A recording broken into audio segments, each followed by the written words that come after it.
Hello दोस्तों, मैं त्रिशा सिंह आप सभी का क्लब आईएएस एस्पिरेंट चैनल पर स्वागत है। दोस्तों, आज हम लोग यूपी पीसीएस प्रीलिम्स 2026 के लिए दृष्टि आईएएस की टेस्ट नंबर 3 के क्वेश्चन को सॉल्व करेंगे। इस टेस्ट पेपर में स्टार्टिंग के 1 से लेकर के लगभग 30 तक के क्वेश्चन करंट अफेयर के हैं। उसके बाद बाकी बचे हुए क्वेश्चन एंशिएंट हिस्ट्री के हैं। ओके, अगर आप लोगों ने टेस्ट नंबर 1 और 2 की वीडियो नहीं देखा है तो जरूर देखें। टेस्ट नंबर 1 जो है मॉडर्न हिस्ट्री से रिलेटेड सारे क्वेश्चन है इसमें, और टेस्ट नंबर 2 में जो है मेडिवल हिस्ट्री से रिलेटेड क्वेश्चंस हैं। ओके, तो चलिए शुरू करते हैं। वीडियो अच्छी लगे तो लाइक शेयर सब्सक्राइब जरूर करिएगा, और कहीं भी डाउट हो तो कमेंट करिएगा। ओके ओके, तो पहला क्वेश्चन है, कार्बन सीमा समायोजन तंत्र के संदर्भ में निम्नलिखित में से कौन सा कथन सही है। पहला कथन कह रहा है कि सीबीएम यूरोपीय संघ की एक पहल है जिसके अंतर्गत यूरोपीय संघ के बाहर से आयातित कुछ वस्तुओं पर कार्बन मूल्य आरोपित किया जाता है। तो पहला स्टेटमेंट आपका सही है कि कार्बन सीमा समायोजन तंत्र क्या है। तो यूरोपीय संघ ने एक नियम ले आया, कहा कि भाई हमारे यहाँ अगर यूरोपीय संघ से बाहर का कोई देश हमारे यहाँ कोई वस्तु भेजता है, यानी कि यूरोपीय संघ अगर कोई वस्तु आयात कर रहा है अपने संघ से बाहर के किसी देश से, तो उन वस्तुओं पे वो देखेगा कि भाई कार्बन का उत्पादन कितना हो रहा है, मतलब उस वस्तु के उत्पादन की प्रक्रिया में कार्बन कितना ज्यादा उत्सर्जित हो रहा है, उस आधार पे कार्बन टैक्स लगाता है ये। ठीक है, तो यहाँ पे आंसर आपका पहला स्टेटमेंट आपका सही है। दूसरा कह रहा है कि इसका उद्देश्य घरेलू और विदेशी उत्पादकों के बीच कार्बन लागत को समरूप बनाकर कार्बन लीकेज को रोकना है। तो दूसरा स्टेटमेंट भी सही है। आंसर क्या हो जाएगा आपका? ऑप्शन सी आपका करेक्ट आंसर होगा। ओके, जैसे कि कुछ वस्तुएं होती हैं जिनके उत्पादन में कार्बन का उत्सर्जन ज्यादा होता है, जैसे सीमेंट हो गए, इस्पात हो गए, एल्यूमिनियम हो गया, उर्वरक हो गया, ऐसे बहुत सारी चीजें हैं जिनके उत्पादन में कार्बन का उत्सर्जन ज्यादा होता है। और जब ये यूरोपीय संघ इन वस्तुओं का आयात करते हैं अपने यहाँ, तो जिस देश से आयात करते हैं उस देश पे आयात पर ये जो है कार्बन टैक्स लगाते हैं। ठीक है, तो यहाँ पे सी आपका करेक्ट आंसर है। अगला है, ग्रेडेड रिस्पॉन्स एक्शन प्लान के संदर्भ में निम्नलिखित में से कौन सा कथन सही है। पहला कथन है, जीआरएपी को सर्वोच्च न्यायालय के एमसी मेहता बनाम भारत संघ मामले के आदेश के अनुसरण में पर्यावरण, वन और जलवायु परिवर्तन मंत्रालय द्वारा वर्ष 2017 में अधिसूचित किया गया था। तो पहला स्टेटमेंट आपका सही है। इसको कब अधिसूचित किया गया था? 2017 में। किस मामले में? तो ये ध्यान रखिएगा, एमसी मेहता बनाम भारत संघ मामले में। दूसरा है कि वर्तमान में इसका क्रियान्वयन पर्यावरण प्रदूषण प्राधिकरण द्वारा किया जा रहा है। तो देखो, हमेशा ध्यान रखना कि इसका क्रियान्वयन कौन कर रहा है। इसका क्रियान्वयन जो है वायु गुणवत्ता प्रबंधन आयोग द्वारा किया जा रहा है। किसके द्वारा? वायु गुणवत्ता प्रबंधन आयोग द्वारा इसका क्रियान्वयन किया जा रहा है। तो यहाँ दूसरा स्टेटमेंट गलत है, पहला सही है। तो आंसर हो जाएगा ऑप्शन ए। इसका काम क्या है? इसका काम है दिल्ली एनसीआर में वायु प्रदूषण को कंट्रोल में रखना। ठीक है, तो यहाँ आंसर ऑप्शन ए है। अगला क्वेश्चन देखिए, प्रोजेक्ट सनकैचर मुख्यतः किस माध्यम से इंटर सैटेलाइट संगणना का प्रस्ताव करता है? ठीक है, तो प्रोजेक्ट सनकैचर मुख्यतः किस माध्यम से इंटर सैटेलाइट संगणना का प्रस्ताव करता है? तो लेजर आधारित ऑप्टिकल लिंक के माध्यम से। ओके दोस्तों, तो आपका आंसर क्या था? Option C. एक्चुअली मैंने पीडीएफ चेंज कर दिया, मुझे लग रहा था कि ब्लर दिख रहा है थोड़ा। अब यहाँ से आपको क्वेश्चन बहुत अच्छे से क्लियर दिखेगा। ओके, अगला क्वेश्चन देखिए, सार्वभौमिक स्वास्थ्य कवरेज दिवस के संबंध में निम्नलिखित में से कौन सा कथन सही है? ओके, तो सार्वभौमिक स्वास्थ्य कवरेज यानी यूएचसी, यूनिवर्सल हेल्थ कवरेज दिवस के संबंध में पहला कथन कह रहा है कि यूएचसी दिवस 2025 की थीम थी unaffordable health cost, we are sick of it. तो पहला स्टेटमेंट सही है, इसकी थीम यही थी। तो इस थीम को आप लोग लर्न कर लीजिएगा, मे बी एग्जाम में पूछ दे, इंपॉर्टेंट है। दूसरा कह रहा है कि यूएचसी दिवस मुख्यतः अस्पताल में भर्ती एवं उपचारात्मक सेवाओं पर केंद्रित है, जिसमें निवारक प्रोत्साहक सेवाएं शामिल नहीं है। ये तो गलत है भाई, निवारक से संबंधित क्या सेवाएं शामिल नहीं होंगी, या प्रोत्साहन से संबंधित सेवाएं शामिल नहीं होंगी? तो ये गलत है। इसमें ये सारी सेवाएं शामिल होती हैं कि उपचार भी प्रदान किया जाएगा, अस्पताल में भर्ती भी कराया जाएगा, निवारक से संबंधित सलाह भी दिए जाएंगे, और कुछ और भी टिप्स दिए जाएंगे, और भी सर्विसेज प्रोवाइड कराए जाएंगे। तो यहाँ दूसरा गलत है, पहला सही है। आंसर हो जाएगा ऑप्शन ए। नेक्स्ट है, भारत में नाभिकीय ऊर्जा उत्पादन के संदर्भ में निम्नलिखित में से कौन सा कथन सही है? पहला कथन कह रहा है कि वर्ष 2024-25 में भारत के कुल विद्युत उत्पादन में नाभिकीय ऊर्जा का योगदान 3% रहा है। तो पहला स्टेटमेंट सही है। देखो ये कुछ डेटा बेस्ड क्वेश्चन होते हैं जिसमें आपको कुछ महत्वपूर्ण डेटा को याद करना पड़ेगा, ठीक है, तभी आपका एग्जाम में प्रीलिम्स क्वालिफाई होगा। और ये सभी डेटा आप मेंस में भी लिख सकते हो जब भी अगर विद्युत ऊर्जा से रिलेटेड क्वेश्चन आए या नाभिकीय ऊर्जा से रिलेटेड क्वेश्चन आए, ठीक है। तो पहला स्टेटमेंट आपका सही है। दूसरा कह रहा है कि भारत ने वर्ष 2047 तक 100 गीगावाट नाभिकीय ऊर्जा क्षमता प्राप्त करने का लक्ष्य रखा है। तो दोनों स्टेटमेंट सही है, आंसर ऑप्शन सी हो जाएगा। अगला क्वेश्चन देखिए, ध्रुव 64 माइक्रो प्रोसेसर के संदर्भ में निम्नलिखित में से कौन सा कथन सही है। पहला कथन है कि यह एक 64 बिट डुअल कोर सामान्य प्रयोजन प्रोसेसर है जो आधुनिक ऑपरेटिंग सिस्टम के संचालन में सक्षम है। तो पहला स्टेटमेंट आपका सही है। दूसरा है कि यह भारत के डिजिटल इंडिया यानी RISC 5 कार्यक्रम का भाग है। तो दूसरा स्टेटमेंट भी आपका सही है, आंसर हो जाएगा ऑप्शन सी, 1 और 2 दोनों, ठीक है। बहुत बेसिक सा स्टेटमेंट है इसलिए मैं बहुत ज्यादा डिटेल में नहीं जा रही हूँ। अगला है, हाल ही में समाचारों में रहा जीवाश्म कंकाल लिटिल फुट किससे संबंधित है। तो दोस्तों दक्षिण अफ्रीका में प्रारंभिक मानव पूर्वज जीवाश्म पाया गया है वहां पे, तो इसी को लिटिल फुट कहा गया है। तो आंसर हो जाएगा आपका ऑप्शन बी। नेक्स्ट क्वेश्चन है, इसरो के LVM-3 मिशन के संदर्भ में निम्नलिखित में से कौन सा कथन सही है। पहला कथन है कि इसने 6100 किलोग्राम वजन के वाणिज्यिक उपग्रह ब्लूबर्ड ब्लॉक 2 को निम्न पृथ्वी कक्षा यानी लो अर्थ ऑर्बिट में सफलतापूर्वक प्रक्षेपित किया है। तो पहला स्टेटमेंट सही है, ठीक है। ब्लूबर्ड ब्लॉक 2 को, ये उपग्रह का नाम क्या था, ब्लूबर्ड ब्लॉक 2, ठीक है, को लो अर्थ ऑर्बिट में सफलतापूर्वक प्रक्षेपित किया गया है। तो पहला स्टेटमेंट सही है। दूसरा कह रहा है कि यह किसी भारतीय रॉकेट द्वारा वहन किया गया अब तक का सबसे भारी पेलोड था। इस स्टेटमेंट को ध्यान रखिएगा, अब जब भी इससे क्वेश्चन पूछेगा तो ये वाला स्टेटमेंट जरूर देगा, ठीक है। कहाँ पे स्थापित किया गया है, किस कक्षा में, तो लो अर्थ ऑर्बिट में स्थापित किया गया है। नाम क्या था उपग्रह का, तो ब्लूबर्ड ब्लॉक 2 था, ठीक है।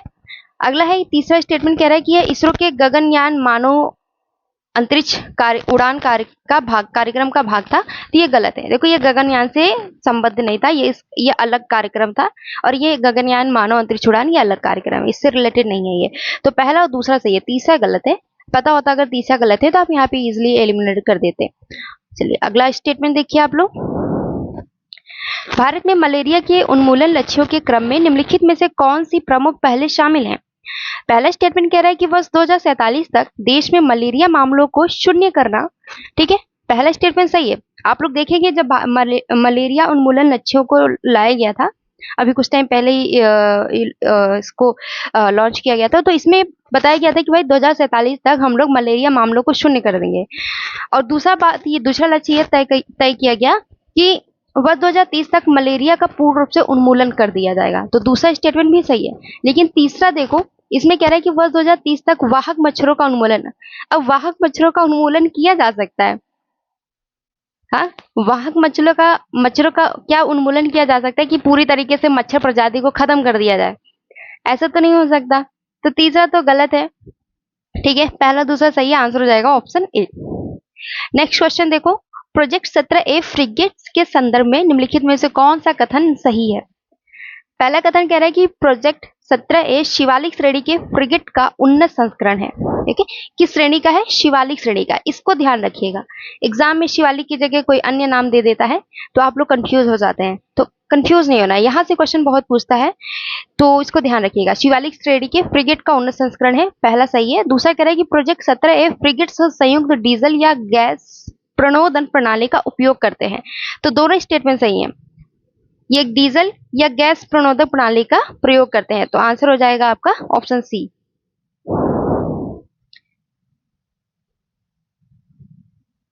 अगला क्वेश्चन देखिए, निम्नलिखित में से कौन से देश पैक्स सिलिका के हस्ताक्षर करता है,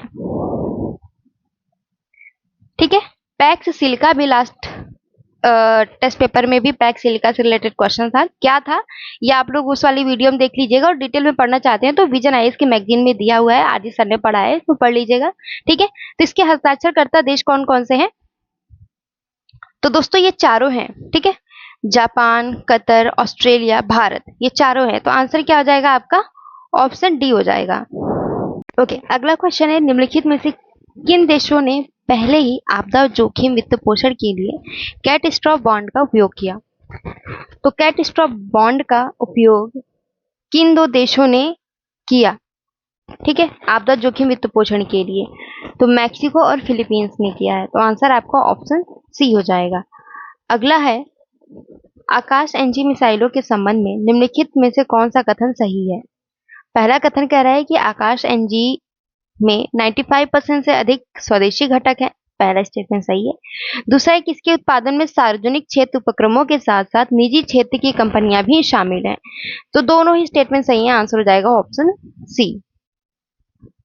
अगला क्वेश्चन है, भाषणी प्लेटफॉर्म और उसके श्रुतलेख उपकरण के संदर्भ में निम्नलिखित में से कौन सा कथन सही है?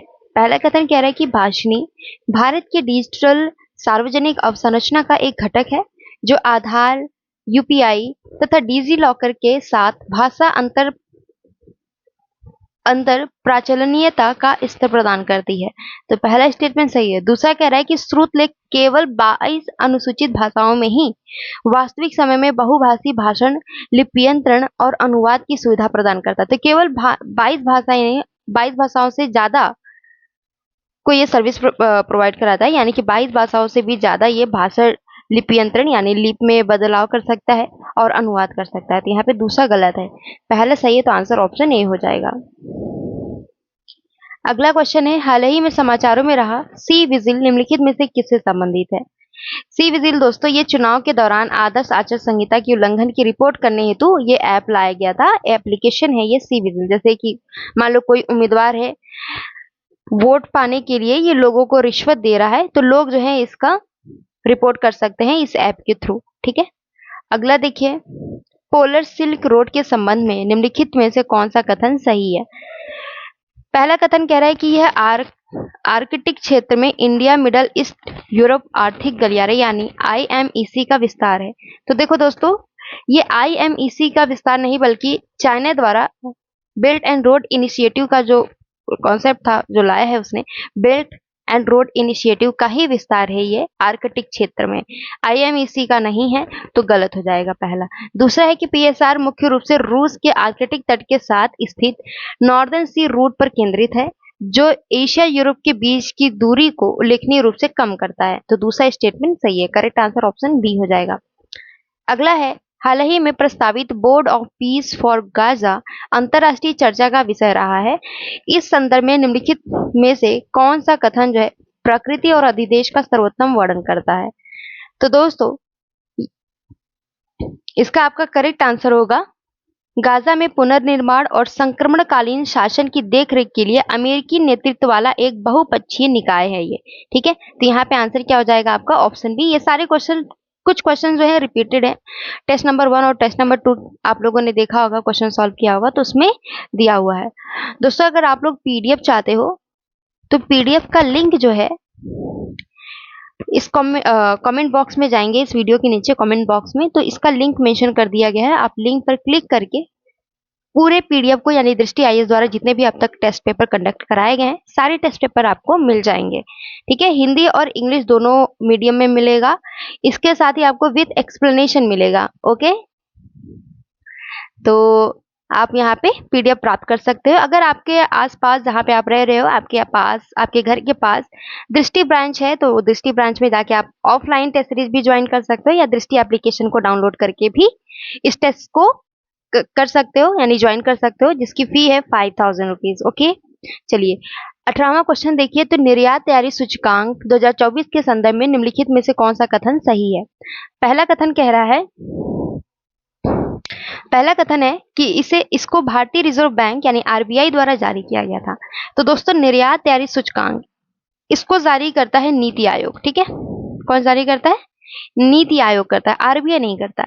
दूसरा है कि निर्यात तैयारी सूचकांक को पहली बार वर्ष 2020 में राज्य और जिले स्तर पर निर्यात तैयारी का आकलन करने के लिए लॉन्च किया गया था। तो दूसरा स्टेटमेंट सही है। आंसर क्या हो जाएगा? ऑप्शन बी हो जाएगा। ये क्या करता है भाई? राज्य और जिले स्तर पर निर्यात तैयारी का ये आकलन करता है। तो आंसर ऑप्शन बी होगा। अगला है नेक्स्ट क्वेश्चन, भारत में कार्बन क्रेडिट ट्रेडिंग स्कीम के संदर्भ में निम्नलिखित में से कौन सा कथन सही है? कार्बन क्रेडिट ट्रेडिंग स्कीम एक बाजार आधारित तंत्र है जो ग्रीन हाउस गैस उत्सर्जन का मूल्य निर्धारण करता है और कार्बन क्रेडिट प्रमाण पत्र जारी करता है, जिसमें प्रत्येक प्रमाण पत्र 1 टन CO2 समतुल्य उत्सर्जन में कमी के बराबर होता है। तो यहाँ पे पहला स्टेटमेंट सही है। जो आपका कार्बन क्रेडिट ट्रेडिंग स्कीम है, ये क्या है? एक बाजार आधारित तंत्र है। इसका उद्देश्य क्या है? तो ग्रीन हाउस गैस उत्सर्जन में कमी लाना, ठीक है। और ये क्या करता है? कार्बन क्रेडिट प्रमाण पत्र जारी करता है कि जो भी कंपनी, ठीक है, या जो भी फैक्ट्री कार्बन उत्सर्जन में कमी लाता है, जब गवर्नमेंट ने जितना सीमा तय किया है उस सीमा के भीतर ही अगर वो कार्बन का उत्सर्जन कम उत्सर्जन करता है तो उसको क्या मिलेगा? कार्बन क्रेडिट प्रमाण पत्र मिलेगा, ठीक है। और दूसरा, मान लो अगर एक कंपनी है, दूसरी कंपनी जो गवर्नमेंट द्वारा जो गाइडलाइन दी गई है कि इससे ज्यादा कार्बन उत्सर्जन नहीं करना है और उससे ज्यादा वो कार्बन उत्सर्जन कर रहा है, तो इसके ऊपर पेनाल्टी लगेगी। पेनाल्टी के थ्रू ये क्या कर सकता है कि या तो सर गवर्नमेंट को पेनाल्टी देगा या फिर ये जो कंपनी ए ने ये कार्बन क्रेडिट जो इसको प्रमाण पत्र मिला था, इस कंपनी ए से खरीदेगा, तो इससे कंपनी ए को प्रॉफिट हो जाएगा, कंपनी बी का जो है पेनाल्टी के तौर पे इसको देना पड़ेगा, ठीक है। तो यहाँ पे पहला सही है। दूसरा कह रहा है कि CCTS का प्रारंभिक दायरा विद्युत क्षेत्र को शामिल करता है जो भारत के कुल उत्सर्जन का लगभग 40% हिस्सा है। देखो अभी विद्युत क्षेत्र को शामिल नहीं किया गया है, बाद में आगे चल करके शामिल किया जाएगा, लेकिन अभी स्टार्टिंग में भी नहीं शामिल किया गया। तो यहाँ दूसरा गलत हो जाएगा, पहला सही है। अगला क्वेश्चन है, हाल ही में चर्चा में रही एक प्रमुख बौद्ध पुरातात्विक खोज जेहनपोरा स्तूप मुख्य रूप से निम्नलिखित में से किस वंश से संबंधित है? तो जेहनपोरा स्तूप ये है कहाँ पे? तो ये कश्मीर में है, उत्तरी कश्मीर में है, ठीक है। कहाँ पे है? तो ये कश्मीर में है। और ये किस वंश से संबंधित है? ये कुषाण वंश से संबंधित है। किस वंश से संबंधित है? कुषाण वंश से संबंधित है। अगला है, निम्नलिखित में से कौन से देश कैस्पियन सागर से अपनी सीमा साझा करते हैं? तो कैस्पियन सागर से अपनी सीमा साझा करते हैं कौन कौन से देश? तो ये जो क्वेश्चन है ये बहुत इंपॉर्टेंट है, ठीक है, अक्सर एग्जाम में पूछे जाते हैं, तो आपको मैं मैप के थ्रू बता देती हूँ। ओके, तो आप लोग मैप में देखिए, ये है कैस्पियन सी, तो इसके साथ कौन कौन से देश है जो इससे संलग्न है। अब आप लोग आंसर करने की कोशिश करिए, देखिए और बताइए। तो देखिए दोस्तों, कजाकिस्तान, ये रसिया, इधर हो गया अजरबैजान, और ये ईरान हो गया, ये पूरा एरिया, ठीक है, और तुर्कमेनिस्तान। यानी कि कैस्पियन सागर से लगे हुए कौन कौन से देश हैं? तो बताइए। तो इसको शॉर्ट में आप लोग याद करिए, तारीख, ठीक है। कैसे याद करना है आपको शॉर्ट में? शॉर्ट में आपको क्या याद करना है? तारीख। ऐसे आपको याद हो जाएगा। टी से आपको याद कर लेना है तुर्कमेनिस्तान, ओके। ए से याद कर लेना है आपको अजरबैजान, आर से याद कर लेना है आपको रसिया, आई से याद कर लेना है ईरान, और के से कजाकिस्तान, ठीक है। तो अब चलिए हम लोग क्वेश्चन पे आते हैं और आप बताइए कि इसका आंसर क्या होगा, ओके। हाँ, तो अब बताइए भाई कि कैस्पियन सागर से अपनी सीमा साझा करते हैं कौन कौन से देश? तो हमने जैसे बताया कि तारीख, टी से क्या हो जाएगा? तुर्कमेनिस्तान, ए से हो जाएगा अजरबैजान, आर्मेनिया नहीं, यही कंफ्यूजन हो जाएगा आपको। एग्जामिनर जान चुका है कि आप लोग इस ट्रिक को याद कर लिए हैं, तो आपके साथ भाई धोखा वो देगा, आपकी भावनाओं के साथ वो खेलेगा। तो आर्मेनिया और अजरबैजान, तो इसलिए मैं मैप दिखाई हूँ, बार बार आपको क्या करना है? मैप देखना है, ठीक है। तो अजरबैजान होगा, कजाकिस्तान होगा, ओके। तो यहाँ पे क्या हो जाएगा आंसर? 1 2 3। अगला क्वेश्चन देखिए, ये भी मैपिंग से है। जिब्राल्टर जलडमरू मध्य के संदर्भ में निम्नलिखित में से कौन सा कथन सही है? पहला कथन कह रहा है कि यह अटलांटिक महासागर और भूमध्य सागर के बीच एकमात्र प्राकृतिक संपर्क है। दूसरा है कि अल्बोरान सागर जिब्राल्टर जलडमरू मध्य के माध्यम से अटलांटिक महासागर से जुड़ता है। अब बताइए कि कौन सा कथन आपका सही है, इसका करेक्ट आंसर बताइए। तो देखो दोस्तों, इसका भी आप लोग आंसर मैप के थ्रू करिए तो ज्यादा अच्छा रहेगा, ओके। चलिए,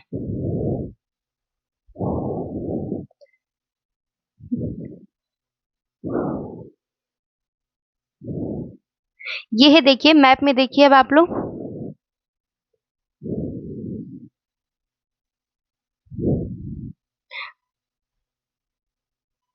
क्वेश्चन में क्या पूछा है इसको भी ध्यान दीजिए।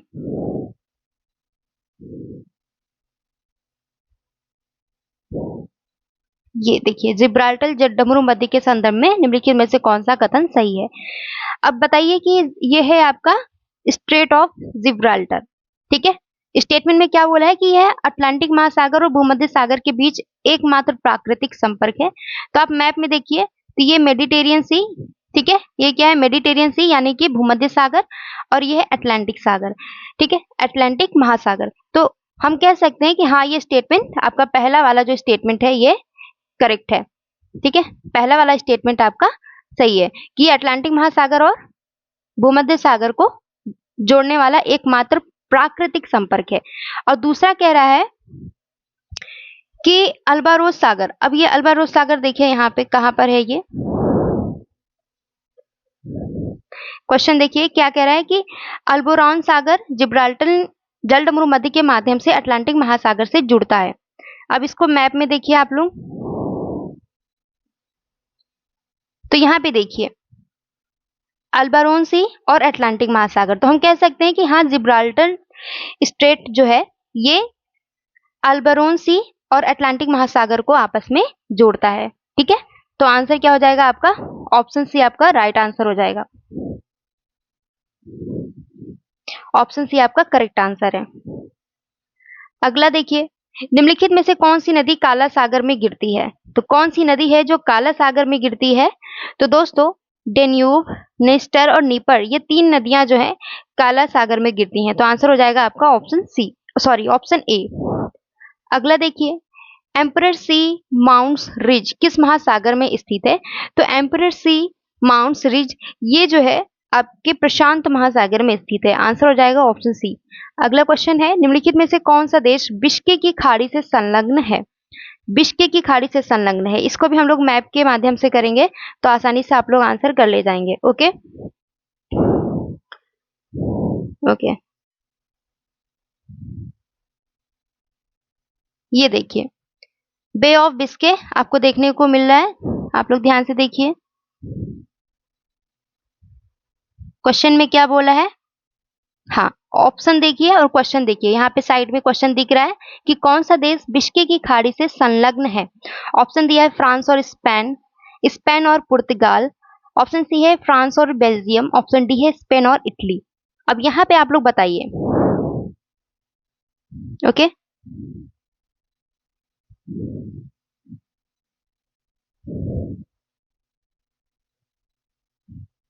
यहाँ पे आप लोग बताइए। तो देखिए ये है बे ऑफ बिस्की, तो ये किससे संलग्न है?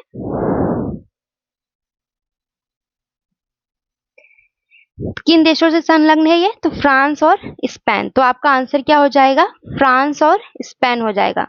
ओके, आंसर क्या हो जाएगा आपका? फ्रांस और स्पेन। अगला क्वेश्चन देखिए, मैं आपको मैप इसलिए दिखा रही हूं जिससे कि आपको रिवीजन होते रहे।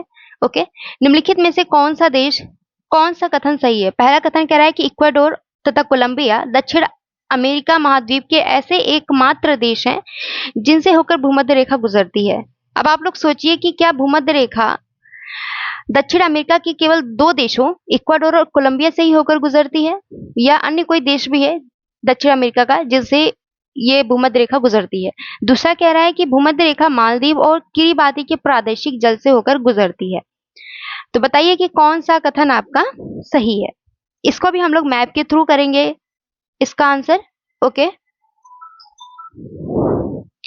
चलिए, तो ये देखिए आप लोग मैप में, ये है दक्षिण अमेरिका का मैप।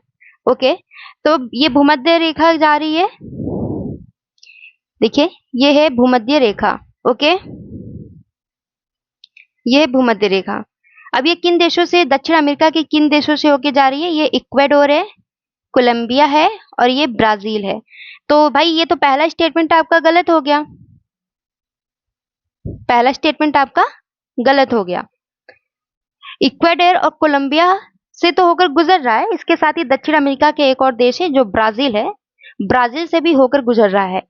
ठीक है, तो पहला गलत हो गया। दूसरा स्टेटमेंट आपका सही है कि भूमध्य रेखा मालदीव और किरिबाती के प्रादेशिक जल से होकर गुजरती है। आंसर क्या हो जाएगा? ऑप्शन बी हो जाएगा।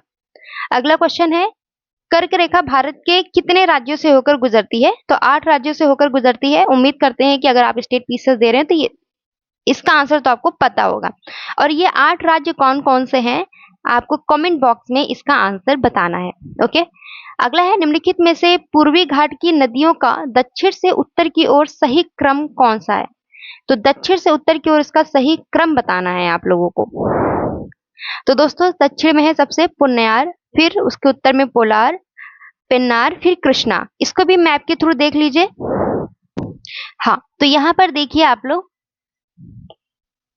एक मिनट। हाँ, तो यहाँ पर देखिए, तो सबसे दक्षिण में क्या है, कौन सी नदी है, पुन्यार। ओके, कौन सी नदी है यहाँ पे, पुन्यार है।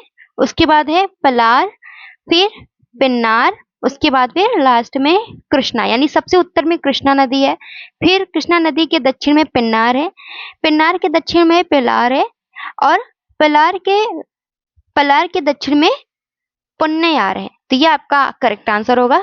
उत्तर से दक्षिण और दक्षिण से उत्तर का क्रम आपका सही आंसर क्या हो जाएगा। यहाँ पे पूछा है दक्षिण से उत्तर, तो सबसे उत्तर में कृष्णा था और सबसे दक्षिण में पुन्यार था। ओके, चलिए अगला क्वेश्चन है, निम्नलिखित में से कौन सा जल डमरू मध्य काला सागर को मरमरा सागर से जोड़ती है। तो काला सागर को मरमरा सागर से जोड़ती है बॉस्फोरस जल संधि। इसका भी हम लोग मैप के थ्रू आंसर करेंगे। एक बार देख लीजिए मैप, ठीक है। तो देखिए ये है बॉस्फोरस जल संधि। बॉस्फोरस जल संधि जो है दोस्तों, ये ब्लैक सी और सी ऑफ मरमरा को जोड़ने का काम करता है। फिर से ध्यान रखिए कि बॉस्फोरस जल संधि जो है ये ब्लैक सी और सी ऑफ मरमरा को जोड़ने का काम करता है।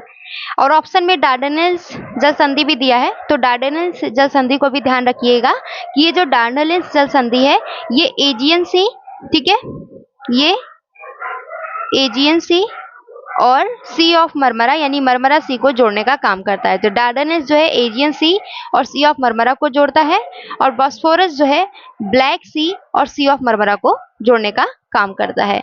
ओके, चलिए हम लोग ऑप्शन पर आते हैं। तो देखिए ये है बॉस्फोरस। बॉस्फोरस क्या करता है, काला सागर और मरमरा सागर को जोड़ता है। और डार्डेनल्स क्या करता है कि ये मरमरा सागर और एजियन सागर को जोड़ने का काम करता है। ओके, चलिए अगला क्वेश्चन देखिए, निम्नलिखित में से कौन सा युग्म सही सुमेलित है। पहला कह रहा है पहला इसमें दिया है स्टेटमेंट गैलापागोस द्वीप, ये आपको प्रशांत महासागर में देखने को मिलेगा। तो पहला स्टेटमेंट सही सुमेलित है। ओके, पहला सही सुमेलित है। दूसरा है कैनरी द्वीप। कैनरी द्वीप जो है ये अटलांटिक महासागर में है, तो दूसरा भी सही सुमेलित है। तीसरा है स्वालबाई द्वीप, यह है आर्कटिक महासागर में, तो तीसरा भी सही सुमेलित है। चौथा है किरिबाती, इसमें कह रहा है कि हिंद महासागर, तो किरिबाती जो द्वीप है ये प्रशांत महासागर में, कहाँ पे है, प्रशांत महासागर में, तो चौथा गलत हो जाएगा। ठीक है, चौथा गलत है, एलिमिनेट हो गया। आंसर हो जाएगा आपका ऑप्शन बी। चलिए अगला क्वेश्चन देखिए, निम्नलिखित में से कौन सा युग्म सही सुमेलित है। स्थल दिया है, सांस्कृतिक विशेषता दिया हुआ है। इसमें दिया है बुर्ज होम। बुर्ज होम जो है गर्तावास शवाधान में मालिकों के साथ पालतू कुत्तों के प्रमाण मिले हैं। तो यहाँ पहला स्टेटमेंट आपका सही है, ये कश्मीर में था। यहाँ पे क्या है, बुर्ज होम से एक मतलब बहुत ही पुरातात्विक साक्ष्य यहाँ पे हमें मिलते हैं, जहाँ पे हम देखेंगे कि गर्त आवास है। वहां पे लोगों को जो है, खास करके मालिकों को जब दफनाया जाता था, जब वो मर जाते थे, तो उनके साथ कुत्तों को भी दफना दिया जाता। तो इसके लिए ये बहुत मतलब फेमस है। तो आंसर ध्यान रखिएगा बुर्ज होम। मेहरगढ़ दिया है कि धान की खेती का सबसे प्राचीन प्रमाण, धान की खेती का सबसे प्राचीन प्रमाण आपको लहुरा देव में देखने को मिलेगा। कहाँ पे, लहुरा देव में, मेहरगढ़ में नहीं, तो दूसरा गलत है। आहाड़, तीसरा है आहाड़, पत्थर की कुल्हाड़ी या ब्लेडों का अभाव, तो तीसरा स्टेटमेंट सही है। आहाड़ जो है ना, ये ताम्रपाषाण कालीन स्थल है। आहाड़ जो है ये ताम्रपाषाण कालीन स्थल है। यहाँ पे पत्थर की कुल्हाड़ी या ब्लेडों का अभाव देखने को मिलेगा, तो तीसरा सही है। ठीक है, तो पहला और तीसरा सही सुमेलित है। आंसर हो जाएगा ऑप्शन बी। अगला क्वेश्चन देखिए, यहाँ से मतलब एंशिएंट हिस्ट्री के क्वेश्चन शुरू हो गए हैं। विंध्य पर्वत की उत्तरी श्रृंखलाओं से पूरा पाषाण काल से लेकर नव पाषाण काल तक की सांस्कृतिक निरंतरता प्रदर्शित होती है। तो पहला स्टेटमेंट आपका सही है, बहुत बेसिक सी बात है। आप देखेंगे विंध्य पर्वत श्रृंखला में यहाँ पे आपको पूरा पाषाण काल से लेकर के नव पाषाण काल तक के साक्ष्य आपको देखने को मिलेगा। ठीक है, तो यहाँ पहला स्टेटमेंट सही है। दूसरा कह रहा है कि मध्य पाषाण काल के दौरान पॉलिश युक्त पत्थर के औजारों के विकास से स्थायी कृषि का मार्ग प्रशस्त हुआ। पहली बात तो स्थायी कृषि का मार्ग प्रशस्त होता है नवपाषाण काल में, ठीक है। किस काल में? नवपाषाण काल में। और पॉलिश युक्त पत्थर का उपयोग जो है, पॉलिश युक्त पत्थर के औजारों का विकास भी जो है नवपाषाण काल में हुआ था, मध्य पाषाण काल में नहीं। तो यहाँ पे ये कारण आर जो है गलत हो जाएगा, ए सही है। तो आंसर होगा ऑप्शन सी। दोस्तों अगर आप लोग एंशिएंट हिस्ट्री डिटेल में अच्छे से पढ़ना चाहते हो तो मैंने इसके लिए मैराथन क्लास ली थी एंशिएंट हिस्ट्री की, यूपीएससी एग्जाम के पहले। आप लोग देखना चाहते हो तो देख लीजिएगा, लगभग 7 घंटे की मैराथन क्लास है। मैंने बहुत, आप जब ये क्वेश्चन सॉल्व करेंगे उसके बाद वीडियो देखिएगा, आपको बहुत अच्छे से सारी चीजें समझ में आ जाएंगी, बहुत कॉन्सेप्ट भी आपका क्लियर होगा, कुछ फैक्ट भी होंगे वो भी आपका तैयार हो जाएगा। ओके। और अगर पीडीएफ डाउनलोड करना चाहते हो इस टेस्ट पेपर का, यानी दृष्टि आईएएस के सारे टेस्ट पेपर का, तो आप नीचे दिए गए कमेंट बॉक्स में नीचे दिए गए लिंक पर क्लिक करके डाउनलोड कर सकते हैं। इसके साथ दोस्तों अगर आप आंसर राइटिंग प्रोग्राम हमारा ज्वाइन करना चाहते हो तो आंसर राइटिंग प्रोग्राम के लिए आपको हमारे वेबसाइट पे जाना पड़ेगा। वेबसाइट पे क्या करना है, आपको clubias.com लिखना है। तो यहाँ पे आपका हमारा वेबसाइट का जो पेज है वो ओपन हो जाएगा। इसमें सारी जो हमारी प्रोग्राम्स कंडक्ट कराई जा रही हैं वो सब कुछ आपको दिखेगा, ठीक है। जैसे मेंस आंसर राइटिंग प्रोग्राम, और इसके अलावा हमारी 5th फाउंडेशन बैच चल रही है, सी सेट की क्लास, ये सारी। अभी नेट स्लो चल रहा है इस वजह से ये पेज ओपन नहीं हो रहा है। ओके कोई बात नहीं, हम लोग तब तक क्लास में अगला क्वेश्चन करते हैं, या इसको ओपन होने दीजिए। ओके, अगला है, इनमें से कौन सा जोड़ा सही मैच करता है? मेलुहा दिया है तो इसमें कह रहा है कि आधुनिक इराक से संलग्न क्षेत्र को मेलुहा कहा जाता था, यानी इराक से संलग्न क्षेत्र का प्राचीन नाम मेलुहा था, ये गलत है। मैंने आपको एंशिएंट हिस्ट्री की क्लास में बताया है कि मेलुहा किसके लिए किसका प्राचीन नाम है, तो सिंधु घाटी सभ्यता का प्राचीन नाम है मेलुहा। तो ये गलत हो जाएगा पहला। दिलमुन के संदर्भ में क्या ये दूसरा स्टेटमेंट सही है? तो देखो दोस्तों, दिलमुन के संदर्भ में आपका ये दूसरा स्टेटमेंट सही है कि वर्तमान बहरीन से संलग्न क्षेत्र को क्या कहा जाता था? दिलमुन कहा जाता था। और मलय के संदर्भ में कह रहा है कि वर्तमान तमिलनाडु से संलग्न क्षेत्र, तो ये तो गलत है, इतना तो आप लोगों को पता होगा। तो यहाँ पे आंसर क्या हो जाएगा? ऑप्शन बी हो जाएगा। अगला है, निम्नलिखित युग्मों पर विचार कीजिए। ओके, पदार्थ दिया है और प्रमुख क्षेत्र दिया है। तो तांबा कहाँ से प्राप्त होता था? इसका प्रमुख क्षेत्र जो है राजस्थान में खेतड़ी की खदान थी, तो वो बहुत प्रसिद्ध है। राजस्थान में खेतड़ी की खदान, यहाँ से तांबा का उत्पादन बहुत ज्यादा होता था, प्राचीन काल में भी होता था और अब भी, ठीक है। कार्नेलियन जो है ये गुजरात का लोथल क्षेत्र था, तो दूसरा भी सही है। लैपिस लाजुली ये मध्य एशिया के बदख्शा क्षेत्र, लैपिस लाजुली क्या है? तो ये है बहुमूल्य पत्थर, इसका प्रमुख स्रोत जो है बदख्शा क्षेत्र था। तो यहाँ तीनों ही सही सुमेलित हैं, ठीक है। आंसर हो जाएगा ऑप्शन डी।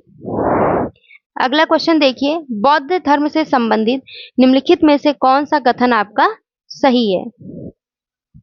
पहला कथन कह रहा है कि महायान शाखा में बोधिसत्व आदर्श का समर्थन करने के लिए लोटस सूत्र जैसे अतिरिक्त ग्रंथों को स्वीकार किया गया। तो पहला स्टेटमेंट आपका सही है, महायान में बोधिसत्व आदर्श का समर्थन करने के साथ लोटस सूत्र जैसे आंतरिक ग्रंथों को स्वीकार किया गया। दूसरा है, हीनयान शाखा में आत्म प्रयास के माध्यम से व्यक्तिगत निर्वाण पर बल दिया गया।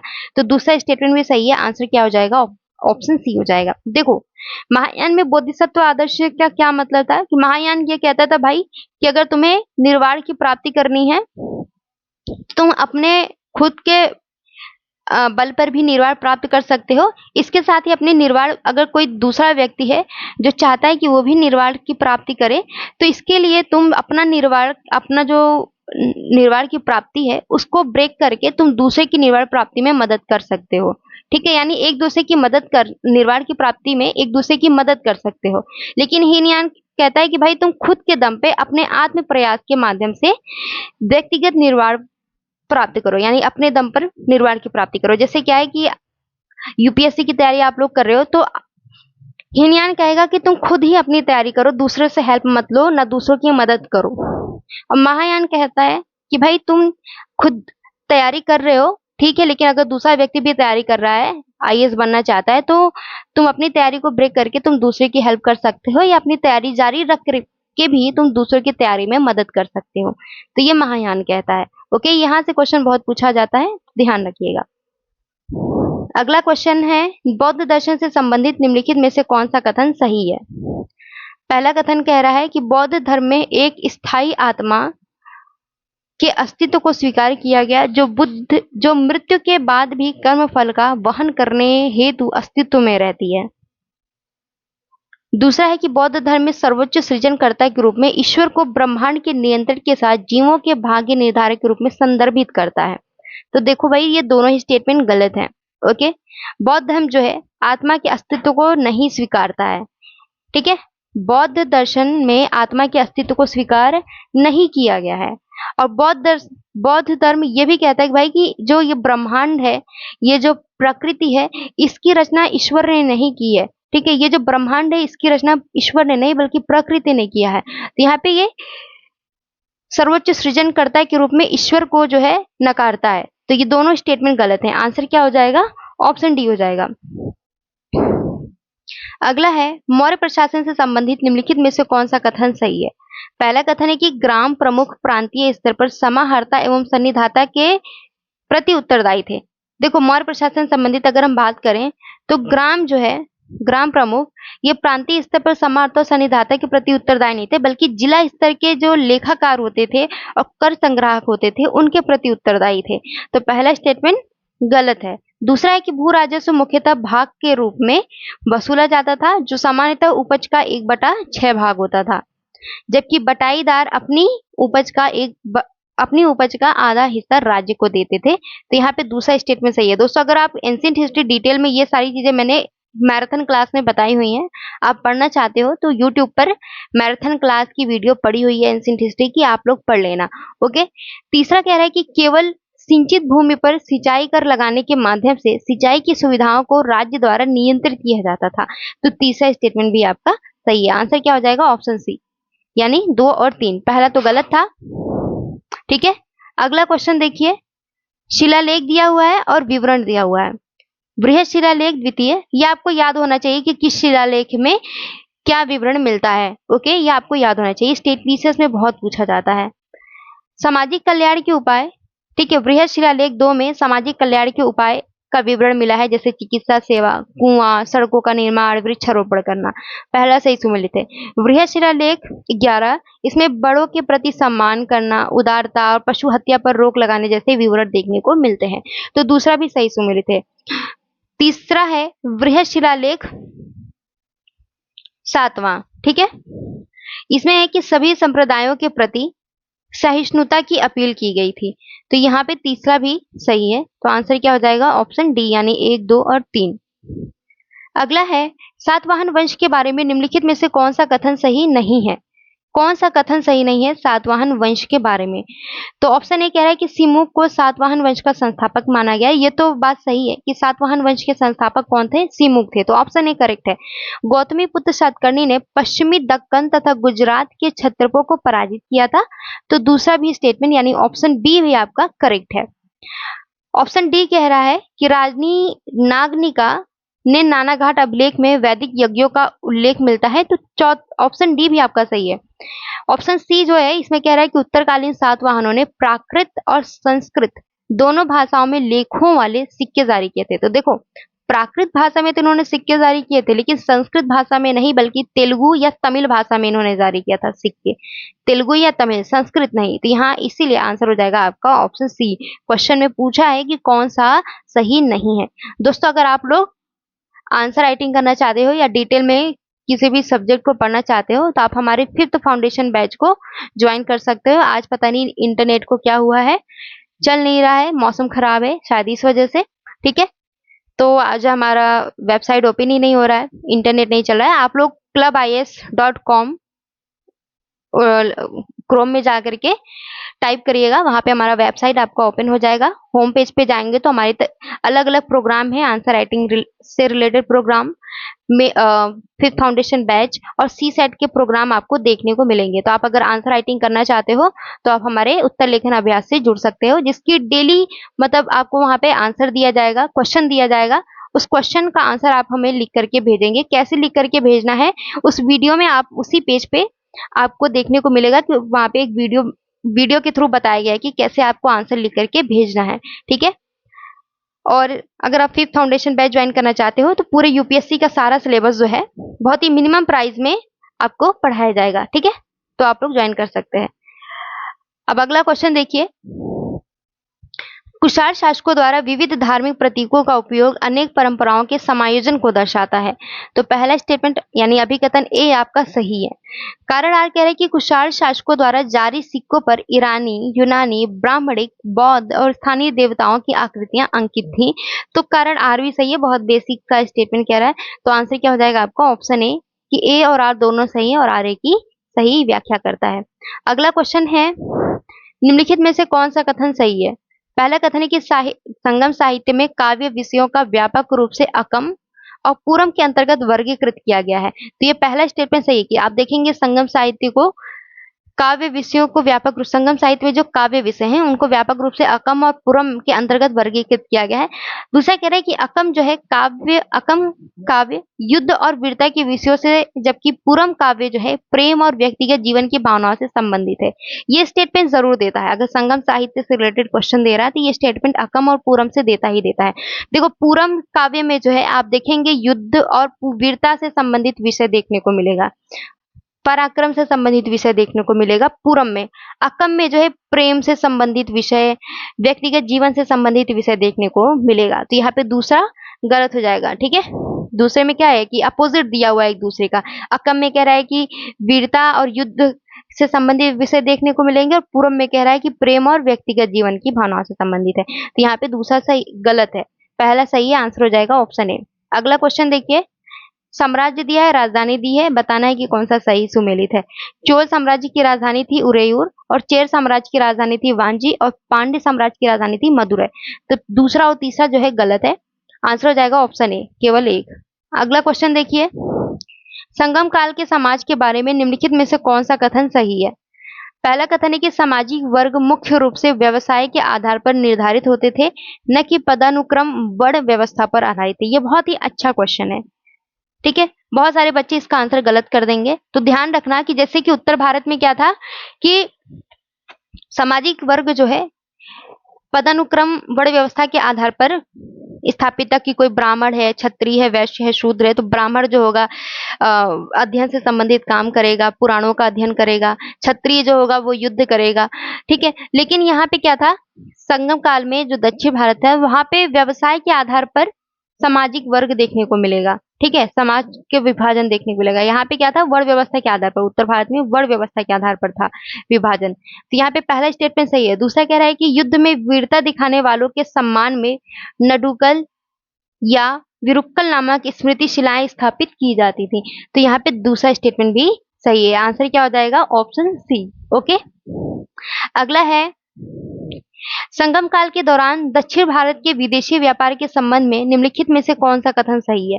पहला कथन है कि मानसूनी पवनों की खोज से रोम साम्राज्य के साथ प्रत्यक्ष व्यापार को प्रोत्साहन मिलने से अरब मध्यस्थों की भूमिका सीमित हो गई। तो पहला स्टेटमेंट सही है। ठीक है, मानसूनी पवनों की जब खोज हुई तो ऐसे में क्या हुआ कि रोम साम्राज्य के साथ जो हमारा जो प्रत्यक्ष व्यापार होता था उसको प्रोत्साहन मिला। इससे क्या हुआ कि जो अरब के साथ जो डायरेक्ट जो व्यापार होता था वो हमारा जो अरब मध्यस्थों की जो भूमिका थी यहाँ पे व्यापार में वो कम हो गई थी। दूसरा कह रहा है कि दक्षिण भारत से कच्चे माल एवं तैयार वस्तुओं का निर्यात होता था, जिसमें मसाले, इमारती लकड़ी, बहुमूल्य रत्न, मन के और रंगीन सूती वस्त्र शामिल थे। तो दोनों स्टेटमेंट सही है, आंसर ऑप्शन सी हो जाएगा। अगला क्वेश्चन है, निम्नलिखित में से किस पल्लव शासक ने वातापी कोंडा यानी वातापी का विजेता की राजकीय उपाधि धारण की थी।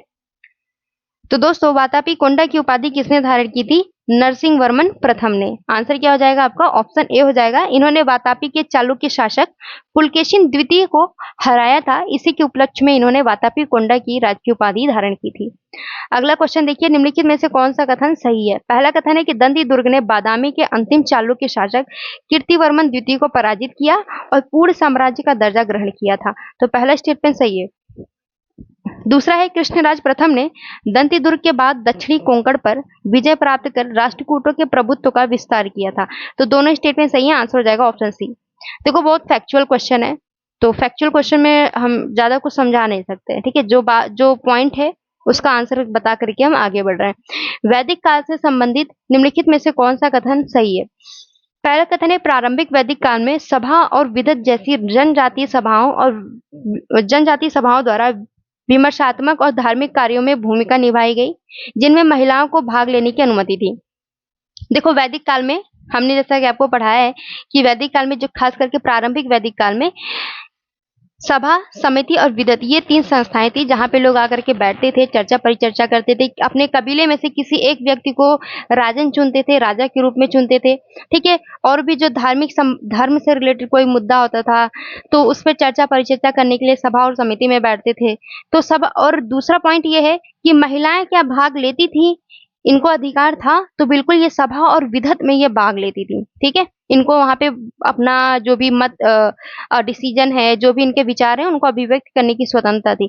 तो पहला स्टेटमेंट सही है। दूसरा है कि राष्ट्र शब्द जो क्षेत्र और क्षेत्रीय राज्यत्व को दर्शाता है, पहली बार उत्तर वैदिक काल से अस्तित्व में आया था। तो ये दूसरा स्टेटमेंट बहुत इंपॉर्टेंट है, ठीक है।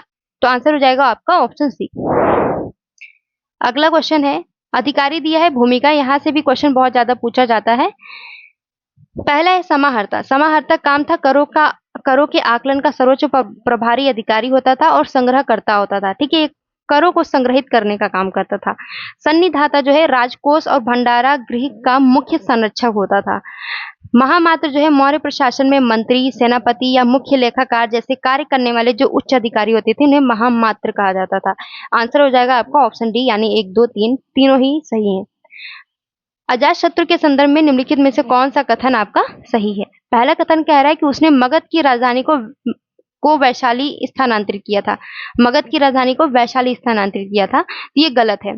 देखो अजातशत्रु ने जो है वैशाली पर विजय प्राप्त करके मगध साम्राज्य में वैशाली को मिला लिया था, ठीक है। मगध साम्राज्य में वैशाली का विलय कर लिया था, लेकिन राजधानी वैशाली को इन्होंने नहीं बनाया था, ठीक है, स्थानांतरित नहीं किया था। तो यहाँ पे दूसरा स्टेटमेंट जो है आपका, सॉरी, पहला स्टेटमेंट आपका गलत हो जाएगा। शिशुनाग ने जो है वैशाली को कुछ समय के लिए अपनी राजधानी बनाई थी, लेकिन अजातशत्रु ने नहीं। दूसरा है कि वह गौतम बुद्ध का समकालीन था, तो स्टेटमेंट दूसरा सही है। तीसरा कह रहा है कि उसने द्वितीय बौद्ध संगीति का आयोजन किया। देखो द्वितीय बौद्ध संगीति का नहीं बल्कि प्रथम बौद्ध संगीति का आयोजन किया था। कहाँ पे किया था? तो राजगृह में किया था। तीसरा गलत है। आंसर क्या हो जाएगा? केवल 2 हो जाएगा, यानी ऑप्शन बी आपका राइट आंसर है। निम्नलिखित महाजनपदों को पूर्व से पश्चिम की ओर व्यवस्थित कीजिए, ठीक है। अंग दिया है, मगध दिया है, काशी और वत्स। अब इसको मैप पर देखते हैं, ओके। तो अब इसे आप लोग मैप पर देखने की कोशिश कीजिए। साइड में मैंने मैप लगाया हुआ है, आप देख सकते हैं। यहाँ पे देखिए सबसे साइड में आपको क्या देखने को मिलेगा? अंग। 1 मिनट, ठीक है। अब देखिए अंग इधर है, क्योंकि बोला है पूर्व से पश्चिम की ओर व्यवस्थित करना है, तो सबसे पूर्व में आपको अंग देखने को मिलेगा। जैसे कि आप यहाँ पे मैप में देख सकते हैं, मैं ब्लैक कलर चूज कर लेती हूँ, ओके। तो यहाँ पे देखिए ये अंग है, यहाँ पे।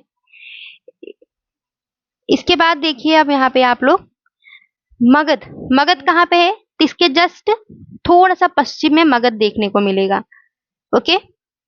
फिर आप देखेंगे तो काशी कहाँ पे है? तो मगध के पश्चिम में काशी है। और वत्स कहाँ है? तो काशी के जस्ट पश्चिम में आपको वत्स देखने को मिलेगा। तो आप जब पूर्व से पश्चिम की ओर जाएंगे तो सबसे पूर्व में आपको यहाँ पे अंग दिखा, फिर उसके बाद आपको मगध दिखा, मगध के बाद आपको काशी दिखी, फिर उसके बाद वत्स दिखा। यानी कि आपका आंसर क्या हो जाएगा? 1, 2, 3, 4। पूर्व से पश्चिम में लगाना था, तो इसलिए आपका आंसर हो जाएगा 1, 2, 3, 4। चलिए अगला क्वेश्चन देखिए। निम्नलिखित में से कौन से साहित्यिक ग्रंथ जैन परंपरा से संबंधित हैं? कौन से साहित्यिक ग्रंथ हैं जो जैन परंपरा से संबंधित हैं? आंसर करने की कोशिश करिए आप लोग। तो देखिए दोस्तों, इसमें से आचारांग सूत्र, सूत्र कृतांग, कल्प सूत्र, भगवती सूत्र, ये जो चारों हैं ये सभी जो है जैन ग्रंथ है। लेकिन जो मणिमेखले है ये बौद्ध ग्रंथ है, इसको ध्यान रखिएगा, ठीक है। बौद्ध ग्रंथ है ये। तो आंसर हो जाएगा आपका 1, 2, 3, 4। यहाँ से क्वेश्चन बहुत ज्यादा पूछा जाता है, तो इसको ध्यान रखिएगा। प्रारंभिक वैदिक समाज के संदर्भ में पणि शब्द का क्या अर्थ होता है? पड़ी मतलब होता है दोस्तों व्यापारी, यात्रा व्यापारी या कारवा व्यापारी। इन्हीं को जो है वैदिक समाज में, प्रारंभिक वैदिक समाज में पड़ी कहा जाता था। ओके, ये सब मैंने अपने एंशिएंट हिस्ट्री की क्लास में बताया है, आप लोग पढ़ सकते हैं। निम्नलिखित में से कौन सा युग्म सही सुमेलित है? वेद दिया हुआ है और इसकी विषय वस्तु दी हुई है। ठीक है, सामवेद में आपको देखने को मिलेगा संगीतमय स्वरों में इसकी रचना के कारण यह भारतीय संगीत का आधार बना। तो यहाँ पहला स्टेटमेंट सही है। दूसरा है यजुर्वेद। यजुर्वेद के संदर्भ में इसमें कह रहा है कि इसमें प्राचीन दार्शनिक प्रश्न सम्मिलित है, तो ये गलत है। यजुर्वेद में आपको स्तुति और अनुष्ठानों पर विस्तृत टीकाएं देखने को मिलेंगी, तो दूसरा सही सुमेलित नहीं है। अथर्ववेद के संदर्भ में बात करें तो अथर्ववेद जो है तंत्र मंत्र जादू टोना से संबंधित है, ये तीसरा भी सही सुमेलित नहीं है। ऋग्वेद में ये परुष्णी नदी के तट पर किए गए 10 राज यज्ञ का वर्णन मिलता है, तो चौथा सही है। आंसर हो जाएगा 1 और 4। अगला क्वेश्चन है, निम्नलिखित में से कौन सा कथन सही है? पहला कथन कह रहा है कि नयनार विष्णु के भक्त थे, उनके भजनों का संकलन जो है पेरियार पुरम में किया गया है, तो पहला गलत है। देखो नयनार जो है, नयनार और अलवार ये भक्त, ये अगर हम बात करें तो नयनार जो है ये शिव के भक्त जो है नयनार कहलाते थे, अलवार जो है विष्णु के भक्त अलवार कहलाते थे। लेकिन इसमें स्टेटमेंट में क्या दिया है? अपोजिट दिया है, दोनों का अपोजिट दिया है, कंफ्यूज करने के लिए आपको। नयनार में कह रहा है कि ये भगवान विष्णु के भक्त होते थे, जो कि गलत है। नयनार जो है भगवान शिव के भक्त होते थे, पहला गलत है। और उनके भजनों का संकलन कह रहा है कि पेरियार पुराणम में देखने को मिलता है, तो ये भी आपका जो नयनार है, नयनार के जो भजन होते हैं यानी कि शिव के भक्त के जो भजन थे, भक्तों के जो भजन थे पेरियार पुरम में देखने को मिलता है, लेकिन यहाँ पे ये पूरा स्टेटमेंट गलत है। दूसरा है कि अलवार जो है ये भगवान शिव के नहीं बल्कि भगवान विष्णु के भक्त थे, तो दूसरा भी आपका गलत हो जाएगा। ठीक है, तो आंसर क्या होगा आपका? ना तो 1 और ना ही 2। अब देखिए कुछ कवयित्रियां दी हैं और इनका योगदान क्या है। तो अक्का महादेवी ये शिव भक्त जिसने सामाजिक मानदंडों को अस्वीकार किया था, तो पहला स्टेटमेंट था ये शिव भक्त थी। जनाबाई ये महाराष्ट्र की निम्न जाति की महिला जिसने घरेलू कामकाज और नामदेव की भक्ति पर कविताएं लिखी थी, तो दूसरा भी सही सुमेलित है। तीसरा है मीराबाई कृष्णा की भक्त और राजपूत राजकुमारी थी है, तीसरा भी सही सुमेलित है। चौथा है बहिणाबाई, तो ये विठोबा या कृष्ण की भक्त थी जिन्होंने तुकाराम की भक्ति के साथ वैवाहिक कर्तव्यों को संतुलित किया, तो चौथा भी सही सुमेलित है। आंसर क्या हो जाएगा? उपरोक्त सभी। अगला है मंदिर का प्रकार और विशेषता। ये नागर शैली के मंदिर के प्रकार दिए हैं, जिसमें लैटिना यानी रेखा प्रसाद, फमसाना और वल्लभी ये तीनों दिए हुए हैं। तो लैटिना की अगर हम बात करें तो लैटिना में क्या विशेषता होती है दोस्तों? तो लैटिना में विशेषता होती है इसमें मीनार होती है जिसकी दीवारें जो है अंदर की ओर मुड़ी होती हैं और शीर्ष जो है इसका नुकीला और आधार जो है इसका वर्गाकार होता है। तो ये जो विशेषता है ना, ये लैटिना के संदर्भ में दिया गया है। किसके संदर्भ में दिया गया है? लैटिना या रेखा प्रसाद के संदर्भ में दिया गया है। और अगर हम वल्लभी की बात करें ना, तो वल्लभी की विशेषता है कि ये चैत्य गुफा के समान एक वैगन वॉल्टेड छत वाला आयताकार हॉल होता है। तो पहला और तीसरा सही सुमेलित नहीं है, एक दूसरे के अपोजिट दिया है। और अगर हम बात करें फमसाने की, तो ये कम ढलान वाली स्लैबों के साथ चौड़े आधार और कम ऊंचाई वाली संरचना होती है जो सीधी रेखा में झुकी प्रतीत होती है। तो दूसरा, बस केवल दूसरा ही सही सुमेलित है। आंसर हो जाएगा आपका ऑप्शन बी। अगला क्वेश्चन देखिए, गांधार कला शैली के संदर्भ में निम्नलिखित में से कौन सा कथन सही है? पहला कथन है कि गांधार मूर्तिकला परंपरा बैक्ट्रियन, पार्थियन, स्थानीय कलात्मक प्रभाव से विकसित हुआ है, तो पहला स्टेटमेंट आपका सही है। देखो दोस्तों, आप लोग जब मूर्तिकला पढ़ेंगे तो मूर्तिकला में गांधार कला शैली, मथुरा कला शैली और अमरावती कला शैली पढ़ने को मिलेगा। एंशिएंट आर्ट एंड कल्चर की जो बुक है नितिन सिंघानिया, उसमें बहुत अच्छे से डिटेल में दिया गया है, तो आप लोग पढ़ लीजिएगा। प्रीलिम्स में, मेंस में, दोनों में क्वेश्चन बहुत ज्यादा पूछा जाता है। मेंस में तो तीनों की तुलनात्मक क्वेश्चन पूछता है, तो ये इंपॉर्टेंट है। तो गांधार में आप लोग देखेंगे ना, खास करके गांधार वाले क्षेत्र में कुषाण वंश के शासनकाल में गांधार कला शैली विकसित हुई थी। यहाँ पे आपको देखेंगे तो यहाँ पे जो है जो यूनानी कला थी इसका प्रभाव गांधार कला शैली पर पड़ता है। इसके साथ ही जो भारतीय कला शैली है इसका भी कुछ प्रभाव इस पर पड़ता है। तो यहाँ पे गांधार मूर्ति कला परंपरा बैक्ट्रियन, पार्थियन और स्थानीय कलात्मक प्रभाव से विकसित हुई, तो पहला स्टेटमेंट सही है।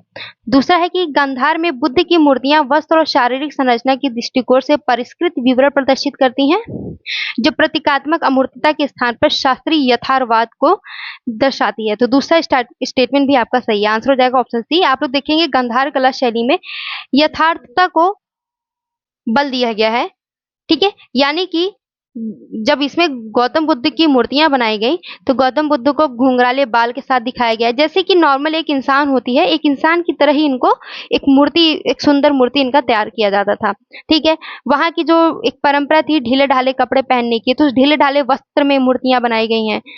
इसके साथ ही जो है वहां का जो वेशभूषा है उसमें इनको प्रदर्शित किया गया है। तो दोनों स्टेटमेंट सही, आंसर हो जाएगा ऑप्शन सी।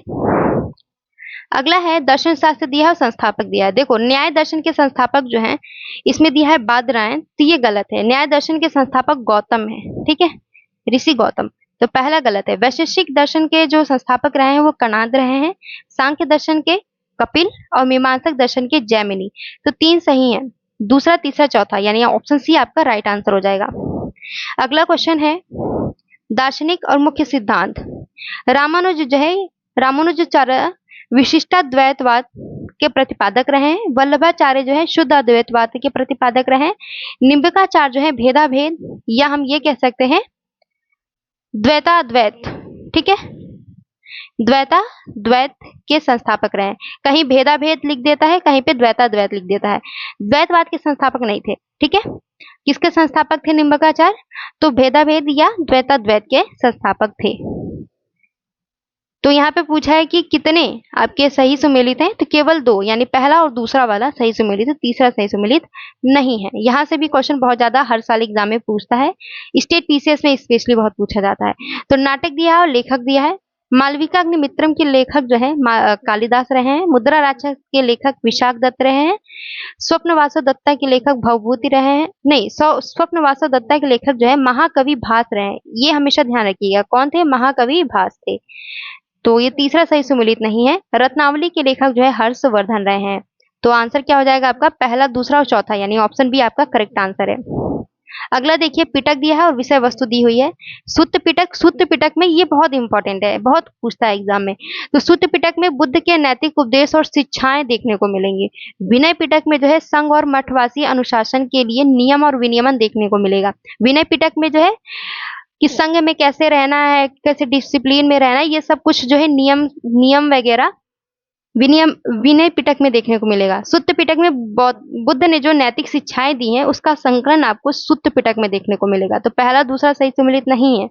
अभिधम्म पिटक में जो है चित्त और परम सत्य का दार्शनिक विश्लेषण, जो गौतम बुद्ध ने जो शिक्षाएं दी हैं उसका दार्शनिक विश्लेषण आपको किसमें देखने को मिलेगा? अभिधम्म पिटक में। तो केवल तीसरा सही सुमेलित है, आंसर ऑप्शन सी हो जाएगा। अगला क्वेश्चन देखिए, तो भारत में प्रागैतिहासिक शैल चित्रकलाओं के संबंध में निम्नलिखित में से कौन सा कथन सही है? पहला कथन कह रहा है कि भारत में सबसे प्रारंभिक प्रागैतिहासिक चित्रकलाएं उच्च पूरा पाषाण काल से संबंधित है। तो ये पहला स्टेटमेंट सही है। जो चित्रकला, अगर आपको सबसे प्रारंभिक चित्रकला देखना है, सबसे पुराना चित्रकला देखना है, तो आपको उच्च पूरा पाषाण काल से रिलेटेड चित्रकला दिख जाएगा, ठीक है। दूसरा स्टेटमेंट है कि शैल चित्रों का सर्वाधिक संकेंद्रण विंध्य पर्वतमाला और उसकी कैमूर शाखा में मिलेगा। अगर आपको प्राचीन काल के, खास करके पूरा पाषाण काल, मध्य पाषाण काल के चित्र देखने, तो आप विंध्य पर्वतमाला में चले जाइए, वहां पे हमारे पूर्वजों के चित्र देखने को मिल जाएंगे। तो आंसर हो जाएगा ऑप्शन सी। अगला है राजस्थानी शैली और विशेषता। देखो ये चित्र है, चित्रकला से रिलेटेड ये क्वेश्चन है, ठीक है। नितिन सिंघानिया का बुक पढ़े होंगे, चित्रकला वाला टॉपिक पढ़े होंगे। तो ये सभी किशनगढ़ शैली, बूंदी शैली, बीकानेर शैली, मेवाड़ शैली, सारी शैलियों के बारे में बताया गया है, तो आप वहां पे पढ़ सकते हैं। तो मेवाड़ शैली में आप लोग देखेंगे तो नगर के विस्तृत दृश्य दिखाने वाली तमाशा चित्रकला के लिए यह बहुत फेमस है मेवाड़ शैली, तो पहला सही सुमेलित है। दूसरा है किशनगढ़ शैली, तो सावंत सिंह, ये बहुत इंपॉर्टेंट है, इनसे बहुत क्वेश्चन पूछा जाता है। जो बंडी ठन्नी की जो रोमांटिक उनकी जो चित्रण है ये किशनगढ़ शैली में बनाई गई है, तो दूसरा स्टेटमेंट सही है। तीसरा है बूंदी शैली, इसमें कह रहा है कि मुगल दरबार के दृश्यों के चित्रों पर आधारित चित्रकला है। तो देखो भाई, ये मुगल दरबार से संबंधित चित्रण बूंदी शैली में देखने को मिलेगा ही नहीं, ठीक है। इसकी अपनी एक अलग विशेषता है, इसमें नुकीली नाक बनाई जाती थी, गोल चेहरे बनाए जाते, इसकी अपनी एक अलग विशेषता है, मुगल दरबार से संबंधित नहीं है ये, तो तीसरा सही सुमेलित नहीं है। बीकानेरी शैली की अगर बात करें तो लघु चित्रों में सूक्ष्म रेखांकन, मुगल प्रभाव और मंजीम रंगों के लिए प्रसिद्ध है, तो चौथा सही है। हमेशा ध्यान रखना कि मुगल प्रभाव है या नहीं है, क्वेश्चन में बहुत स्टेटमेंट में दे देता है आपको कंफ्यूज करने के लिए, ठीक है। तो जब आप बुक पढ़ेंगे आर्ट एंड कल्चर की तो उसमें समझ में आ जाएगा आपको। तो पहला, दूसरा और चौथा सही सुमेलित है, आंसर हो जाएगा ऑप्शन सी। ये देखिए यहाँ पे भी हिंदुस्तानी शास्त्रीय संगीत से क्वेश्चन पूछा है। अभी हम लोग जो है आर्ट एंड कल्चर वाले क्वेश्चन पर आ गए हैं। तो हिंदुस्तानी शास्त्रीय संगीत के एक रूप ध्रुपद के बारे में, ठीक है, ध्रुपद के बारे में निम्नलिखित में से कौन सा कथन सही है। पहला कथन कह रहा है कि ध्रुपद रचनाएं बिना किसी गीतात्मक घटक के शुद्ध वाद्य संगीत के उपयोग पर आधारित होती है। तो देखो दोस्तों, ध्रुपद रचनाएं, इसमें कह रहा है कि बिना किसी गीतात्मक घटक के, तो देखो इसमें गीतात्मक घटक होता है, स्वरात्मक शैलियां होती हैं और लयात्मक शैलियां, सभी इसमें शामिल होते हैं, सभी का प्रयोग किया जाता है। कह रहा है कि गीतात्मक घटक का प्रयोग नहीं होता है ध्रुपद रचनाओं में, तो ये गलत है। दूसरा है कि बाबा गोपाल दास और स्वामी हरिदास मुगल काल के दौरान ध्रुपद परंपरा के प्रमुख प्रवर्तकों में से एक थे, तो दूसरा आपका सही सुमेलित है। आंसर क्या हो जाएगा, दूसरा आपका स्टेटमेंट सही था, पहला गलत था, तो आंसर ऑप्शन बी हो जाएगा। अगला है नृत्य रूप दिया है और राज्य दिया है। सत्रिया आपको देखने को मिलेगा असम में, ठीक है। शास्त्रीय नृत्य दिया है, मिलाने के लिए बोला है, तो कथक आपको उत्तर प्रदेश में, कुचिपुड़ी आंध्र प्रदेश में और भरतनाट्यम तमिलनाडु में। क्रम बनाएंगे तो इसका क्रम बन जाएगा 2 3 4 1, ठीक है। अगला क्वेश्चन देखिए, इसको भी आपको मिलान करना है। थांग टा एक मार्शल आर्ट है, मतलब मार्शल नृत्य है।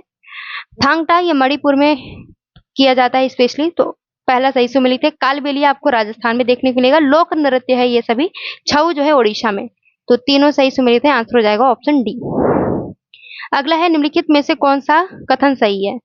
पहला है कि हर्ष का प्रशासन सामंतों की बढ़ती शक्ति और भूमि अनुदान आधारित भुगतान व्यवस्था के कारण विकेंद्रीकृत हो गया था, तो पहला तो सही सुमेलित है कि हर्ष का प्रशासन जो है सामंती की बढ़ती शक्ति और भूमि अनुदान आधारित भुगतान व्यवस्था के कारण डिसेंट्रलाइज्ड हो गया था। दूसरा है कि हर्ष के शासन की तुलना में गुप्त साम्राज्य में विधि व्यवस्था की स्थिति बेहतर थी, जैसा कि फायान और हुएन सांग के यात्रा वृत्तांतों से ज्ञात होता है। फायान और हुएन सांग बताते हैं कि गुप्त साम्राज्य की जो विधि व्यवस्था थी बहुत बेहतर थी हर्ष के शासन की तुलना में। क्यों बेहतर थी, क्योंकि बताते हैं कि गुप्त साम्राज्य में जो विधि व्यवस्था थी उसमें फौजदारी, जब कोई मारपीट कर लिया, कोई चोरी कर लिया, तो ये सभी मामलों की सुलझाया जाता था फौजदारी न्यायालय में, और दीवानी न्यायालय में जैसे जमीन जायदाद धन दौलत से संबंधित मामला होता था तो उसको दीवानी मामला में निपटाया जाता था। तो इसीलिए ये कहते हैं कि हर्ष के शासन की तुलना में गुप्त साम्राज्य में विधि व्यवस्था की स्थिति बहुत बेहतर थी, तो दोनों स्टेटमेंट सही है, आंसर हो जाएगा आपका ऑप्शन सी।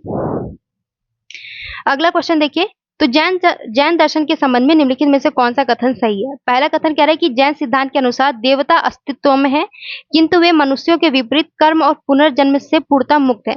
देखो, बौद्ध धर्म और जैन धर्म दोनों ईश्वर के अस्तित्व को स्वीकारते ही नहीं है, वो नहीं मानते कि भगवान है, वो ईश्वर के अस्तित्व को नहीं स्वीकारते हैं, जैन धर्म और बौद्ध धर्म दोनों। तो इस बात को हमेशा ध्यान रखिएगा, एग्जाम में स्टेटमेंट में देता है, जैसे बौद्ध धर्म के संदर्भ में दिया था वैसे जैन धर्म के संदर्भ में भी यहाँ दिया हुआ है। दूसरा कह रहे हैं कि जैन धर्म में जीवों के वर्गीकरण के अनुसार पौधों और मूल प्राणियों में केवल एक ही इंद्रिय होती है, जबकि मनुष्यों में सभी पांचों इंद्रियां विद्यमान होती हैं। तो यहाँ पे आपका ये दूसरा स्टेटमेंट जो है दोस्तों सही है, पहला गलत है, तो आंसर हो जाएगा ऑप्शन बी। अगला क्वेश्चन है हड़प्पा सभ्यता की, एक मिनट, हड़प्पा सभ्यता की मृदभांड कला के संदर्भ में निम्नलिखित में से कौन सा कथन सही है।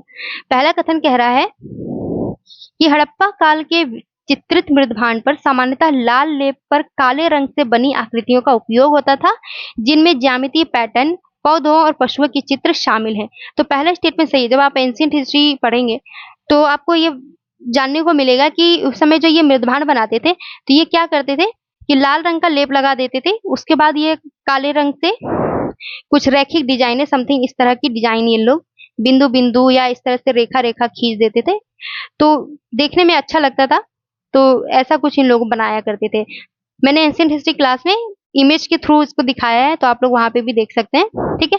पहला सही है। दूसरा कह रहा है कि मृदभांड शैली में एक रूपता इसलिए बढ़ी क्योंकि गुजरात और राजस्थान की स्थानीय मृदभांड परंपराएं पूर्णतः हड़प्पाई शैली से प्रतिस्थापित हो गई। तो ये दूसरा स्टेटमेंट गलत है। देखो, क्योंकि हमें लिखित साक्ष्य तो हम मिला है हड़प्पा सभ्यता का, लेकिन हम लोग उसको पढ़ नहीं पाए, तो इस बारे में हम लोग डिटेल में कुछ नहीं कह सकते कि पूर्णतः प्रतिस्थापित किया था या नहीं किया था हड़प्पाई शैली से, ठीक है। तो यहाँ पे दूसरा तो हम नहीं, दूसरा स्टेटमेंट गलत हो जाएगा, पहला सही है, तो आंसर ऑप्शन ही होगा। इस सेशन का ये लास्ट क्वेश्चन है। सूची 1 में पूरा पूरा पाषाण स्थल दिया है और राज्य दिया है। तो आदमगढ़ आपको कहाँ पे देखने को मिलेगा? मध्य प्रदेश में, पाटने महाराष्ट्र में, बेलन घाटी उत्तर प्रदेश में, हुंसगी कर्नाटका में। तो ये जो है आपका क्रम क्या बन जाएगा? 1 2 3 4, यानी राइट आंसर ऑप्शन ए हो जाएगा। दोस्तों, वीडियो अच्छी लगी तो लाइक शेयर एंड सब्सक्राइब जरूर करना। धन्यवाद।